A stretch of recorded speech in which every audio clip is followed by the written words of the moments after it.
Hey guys, it's me here with another Kid Venture update. I know we're in the middle of all of our back to school stuff, at church and at home. For those of us with little kiddos, I know my kids start on Tuesday, which we're all excited for that to be happening. The kids can't wait to be back to their friends, and I can't wait to be back to having space to get things done during the day.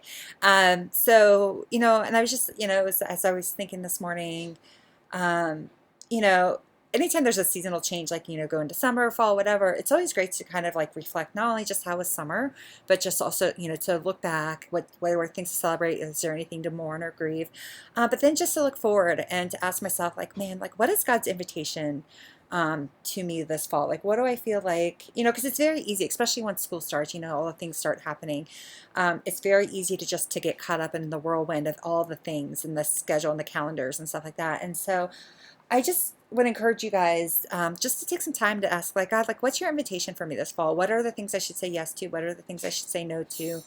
I always try to do a thing with my kiddos where, in terms of like sports and clubs and stuff like that, like, we don't say yes to more than one or two things per kid, just because I value our time at home and time together. And then I also don't want to be the mom that's like constantly in the car with her kiddos. So I just would encourage you guys, to take some time, maybe this weekend if you haven't already, as a maybe as a family during a meal, or if you guys are camping or whatever, to just sit down and just like, hey, like, what do we want this fall to look like for us as a family?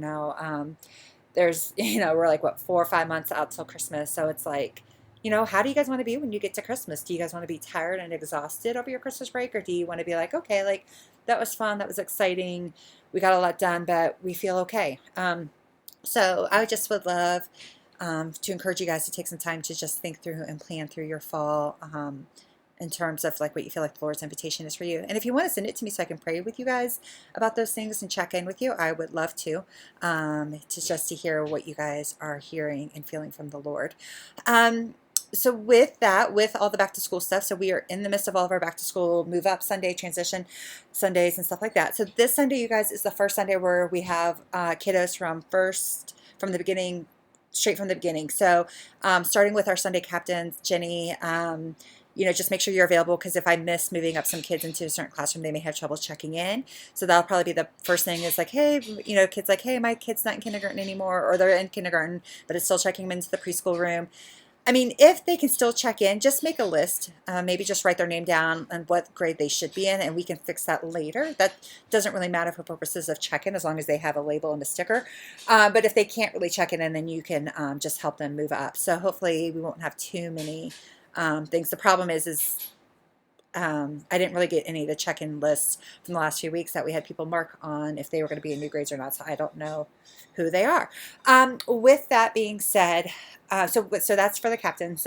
For teachers, specifically Epic and elementary teachers, I would encourage you guys to take some time.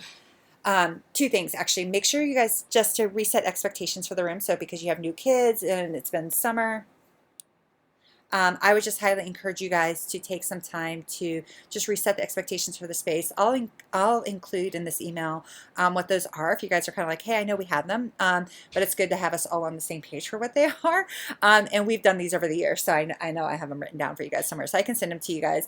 I mean, the biggest thing is we want kids to feel like they're welcome and included, but like, for that to make this a great space for everybody, is like, we have to have these rules. So so do that. And then the other thing is have one or two like getting to know you name games, fun games in there for the kids to get to play and get to know each other in the rooms. I mean, a lot of our kids already know each other, but it's just great to, or they might have siblings, but in the spaces, but it's just a good way to make the kids feel welcome and excited about the new space and what's happening. And then maybe even like remind them, like, hey guys, this is like what our morning looks like. Like I did that with our Epic kids and when we brought them in at the end of service last week, but there was only 4 of them, and I know there's going to be several new Epic kids this weekend. So again, so take some time to reset expectations, give kids a clue, like, hey, this is what a morning looks like here in our space, and then some time for the kids to get to know each other. So plan that, and then also think about that as you're thinking through like the curriculum and stuff like that, and how much time you have to give to everything. And then the last thing is next weekend, you guys. Oh, and then for our kindergartners and 4th graders, I will have little devotionals for them, and I'll have those sitting out in the lobby so parents can pick them up if they want. And then also, I was giving out popcorn buckets last weekend. It goes with our theme, the famous theme. So there is only as many as there are. So, and I don't know what happened in elementary because I thought I'd made a lot of them, and then I went in this week to check, and there was only like 3 left. So I don't know. I don't know what happened there. So, but unfortunately, I only have what I have. So, um, once they're all gone, they're gone. Preschool, you guys still have quite a bit in there to give away too, and maybe I can move some preschools over to elementary if we need to. Um, and then so with that, you guys, next weekend is our back to school bash. So this is where everybody gets free cone of ice. I'll have a bounce house. I'm still trying to find a face painter. So just to have fun, so people are going to get to hang out after services. I would encourage you guys to hang out after services, connect with, parents and kids and stuff like that. With that being said, though, with the bounce house, you guys, I would love it if we could get 1 or 2 people to monitor the bounce house between services. So after first service, if you can come out like maybe 5 minutes before the end of service, or come out right away. I mean, the great thing is you could talk to people as you're standing by the bounce house, and then one after a second service. So if we could just have a couple people that, if you're serving in a classroom, this may not fit for you just because you won't be able to, you'll be late getting out there, and then you'll have to leave early to go serve. Yeah, but if we could have a couple people monitor just to keep the kids safe around having a bounce house. That would be great. The Kona Ice will be taken care of and stuff like that. And we'll get tickets.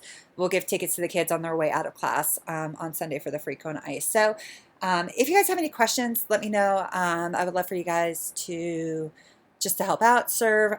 Just it's a great way to celebrate. This Sunday, Corey's going to do a little announcement from the stage asking, if there's anybody, that wants to serve.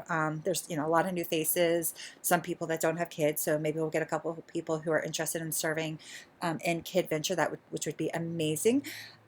Also, starting in September, and you guys will hear more from the stage about the actual thing, is we're going to be doing a thing called Midpoint, and it's a 9-week discipleship series on Wednesday nights. So I'm looking for some people to help out with the kiddos. I would love to do a kiddo do some like elementary and above at least, maybe some stuff with preschool. So if you're available on Wednesday nights, even if you can give us like 1 or 2 of those Wednesday nights out of the 9 weeks, and then you can still then go and participate with the adults, that would be great. But I'm just compiling a list. I want to start communicating with people and scheduling and getting that all tightened down, hopefully before Labor Day, so that we know what we can announce and provide for the church. That would be great. So I'll be emailing you guys, but if you are like, oh man, that sounds great, or like I plan to be there, or or I just have Wednesday nights free and I'm willing to come in and help out with the kiddos, that would be great, because I would love to be able to just have the space to disciple our kiddos, just in ways that are deeper and different than Sunday mornings. I've always found those things to be interesting like that. So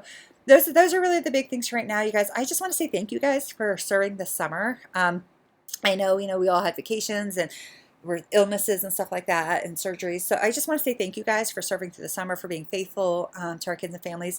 Last Sunday, you guys, just so you know, just to celebrate, we had 90 some kids show up on the first Sunday of August, which is very rare. So I am very curious to see how this fall is going to go. I'm actually really excited, you guys, for our kids and our families and our church.